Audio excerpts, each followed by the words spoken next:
Obomboleettii 22 Asoosama dheeraa barreessaan Natnaaboon Nagaasaa Waaqjiraa Abukaatoo fi Gorsaa Seeraa Seenessaan Abbaa Seenaa Arsadee Obomboleettii 22 Kutaa kurnaffaa kutaa darbe keessatti aadde qabbanneen bijigaa guddisuuf jecha gidiraa guddaa arguu ishee bijigaa rarraafattee hojii humnaa hojjechuun kan guddiste ta'uu bijigaan gama isaatiin barumsatti collee ta'uu fi kutaa tokko kaasee hanga 10tti tokkoffaa ba'uun kan xumuree fi qormaata biyyoolessaas qabxii guddaa fi baay'ee olaanaa galmeessuun kan darbe ta'uu barumsa qophaa'inaa galuu dhiisee kolleejjii leenjii barsiisotaa sababni galee fi dafee mindaa argatee rakkoo haadhasaa qaqqabuu fi yaadee ta'uu isaa mana haadhasaa irratti jigaa jiru haaromsuuf jecha uqubii waan galee fi qarshiin isaa harkatti hafu akka hin jirre gaafa mindaa fudhatu buusii buusu keessaa dhaabaaf jedhamee kan isarraa citu kan isa aarsu ta'uu osoo dhageenyuu addaan cite. Kutaan itti aanu maal ta'inna laataa? Buusiin dhaabaaf buusi jedhame maaliif bijiga aarsaa? Buusii dhaabaaf buusi jedhame kana ni buusa moo addaan kutaa? Kutaa kurnaffaa waliin haa hordofnu. Bijigaan waraqaa itti kenname irratti ni mallatteesse. Maal akka jedhullee hin ilaalle. Erga gaafa sanaa mindaa isaarraa 10 ni cita. Yeroo hunda yaade armaan gadii kun sammuu isaa keessa deddeebi'aa oola. Waldaa kiristaanaa keessatti amanticha kan hordofan 10 asiraataa fi ni kutu. Kurnoo jedhama.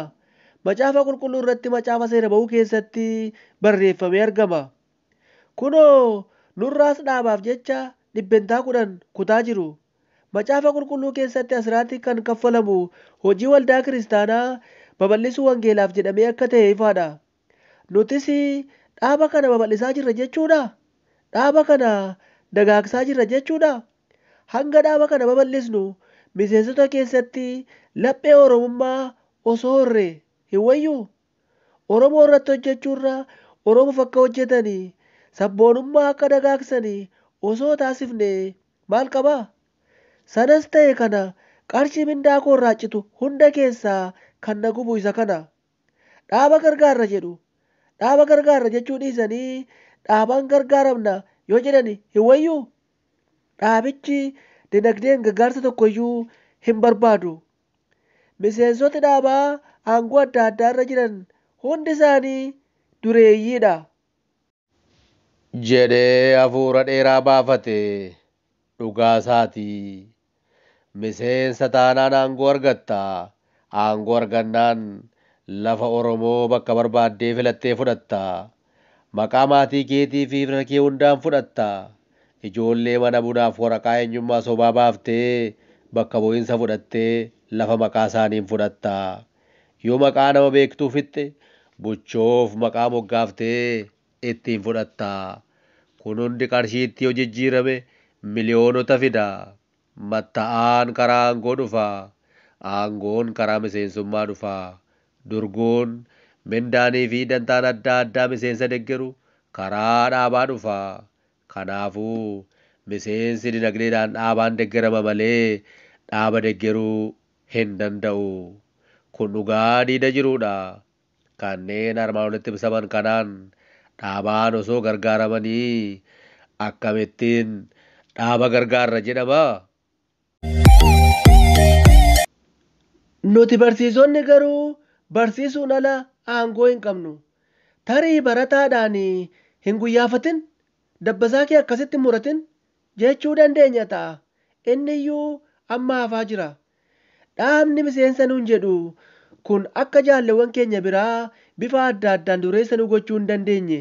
Kanaafuu yoo xiqqaate mindaa keenya ishee xiqqoo irraa muree iyyummaa keenya jabeessuu yookaan ammeessuu hin qabu ture.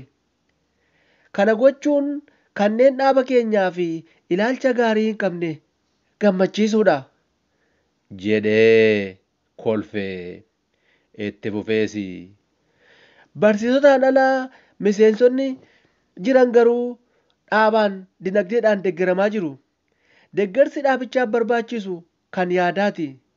Xiinsammuun miseensota baay'ee haaromuu qaba. Sooftiweeriin miseensota kana irratti fe'ame gonkumaa jijjiiramuu qaba. Kan ammoo nuti barsiisonni ni taasifna. Dhaabichi Oromoo jedhee urgaa'uu qaba. Gochaa kashalabbee kan dalagan, kan garaa qofaaf fiigan, alagaa jala kan gugguufan duguugamanii ba'uu qabu. Dhaabichi aadaa, safuu, duudhaa Oromoon deemuu qaba. Sabboonummaan dagaaguu qaba. Meeddiin Oromiyaa osoo hin taane dhugaatti Oromoo ta'ee Oromoof kan dhaabbate ta'uu qaba. Oromiyaan afaan Oromoon osoo hin taane Oromootaan buluu qabdi. Kanaaf ofitti amanamummaan miseensotaa guddachuu qaba. Kana gaa deeggarsa nuti gochuu qabnu. Hiyyeessi qarshiidhaan sooressa gargaaruu hin danda'u. Oromoon kan barbaadu dhaaba isa bakka bu'u malee qaama biraa bakka bu'ee kan isa cunqursu miti. Kan dantaa Oromoo kabachiisu malee kan dantaa Oromoo Ormaaf kennu miti. Kan mirga Oromootaa kabachiisu malee kan Oromummaa sarbu miti. Kan birmadummaa dachee Oromiyaa kabachiisu malee kan Oromiyaa ciree alagaaf kennu miti. Jechuun waan baay'ee kaasee buuse yaada isaatiin. Bijigaa harkatti qarshiin hafuu waan hin jirreef mana barumsaa baanaan gara mana isaatti gala. Ciree daabboo nyaata. Shaayii dhugaa. Yoo laaqana nyaate irbaata nyaatu. Yoo irbaata nyaate immoo laaqana yaadatee oola. Bijigaan Amboo magaalaa Meexxii irraa kiiloomeetira 15 fagaattu qofa dhaquu dhaa turuutii Meexxii keessa waliif gaddeemee hin beeku. Abjuun isaa, kaayyoon isaa, haadha isaa abbaaf haadha taatee ijoortee jawwartee isa guddiste. Yeroo inni leenjii barsiisotaa ture sana illee humna dubartummaa isheen hojii humnaa hojjettee qarshii moofaa sabbata ishee irratti gudunfitee walitti qabdee fi ergaa turte sana amma garuu dhiphuu manaan gidiramaa jirtu sana mana ijaaruu fi hawwaa. Mana keessatti waan tokko guutee gammachuu ishee qofa arguu fedha. Kana qofa abjoota. Karoora isaa kana haadha isaatti kan hime waggaa 3 dura. Haadha kiyya waggaa 3 kana mana keessiin haaromsa. Mi'a hundaa siifan guuta. Ittiin jedhee ture. Aadde qabbanneenis bijigaa eebbisaa eegaa turanii. Gama isaaniinis qophaa'aa waggootiin 3 darbaniiru. Guyyaa itti galu haadha isaatti baatii tokko fuuldura bilbilee itti hime. Saantima walitti qabe keessaa yeroo jalqabaatiif bilbila harkaa yookaan moobaayilii gatiin isaa baay'ee gadi aanaa ta'e tokko bitate. Karaa seegale. Aadde qabbanneenis nama beekan hundaatti kanuma haasa'u. Mucaan koo eebbifamee dhufaa jira jedhanii hundatti himu. Akka humna isaaniitti qophaa'anii farsoo naqanii eegaa jiru. Bijigaan geejiba dhabee Meexxii irraatii yeroo jalqabaatiif gara Amboo bu'e. Waggaa 3 oliif kiiloomeetira 15 irra taa'ee Amboo argee hin beeku. Yeroo amma deemaa kun jiru kun immoo yeroo ijoolleen mana barumsaa cufanii galanidha. Barattoonni yuunivarsiitii adda addaa boqonnaa fooyyitatti galan waan ta'eef geejibi hin jiru.